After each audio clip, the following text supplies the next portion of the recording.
बिस्मिल्लाहिर्रहमानिर्रहीम। अस्सलाम वालेकुम। आज के इस वीडियो में हम आपको बताएंगे कि आंखों से निकले हुए आंसू नमकीन क्यों होते हैं। सबसे पहले इस वीडियो को लाइक कर दें और चैनल को सब्सक्राइब करके बेल आइकन को भी ज़रूर प्रेस करें।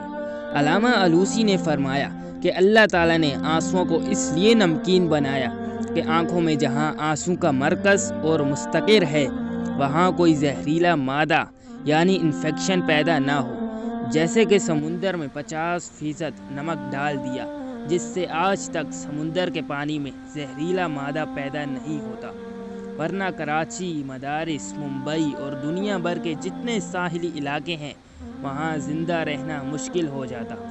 समुंदर की सारी मछलियाँ मर जाती, इंसान की ग़िज़ाएँ ख़त्म हो जाती। इसलिए आंसुओं को भी अल्लाह ताला ने नमकीन बना दिया ताकि मेरे बंदों की आंखों में जो गदूद है, जहां आंसुओं की थैली है, कहीं इसमें जहरीला मादा पैदा ना हो जाए। सुभान अल्लाह, अल्लाह की क्या शान है। आपको अगर ये वीडियो पसंद आई है तो इसको लाइक करें और हमारे चैनल को सब्सक्राइब भी ज़रूर करें। शुक्रिया।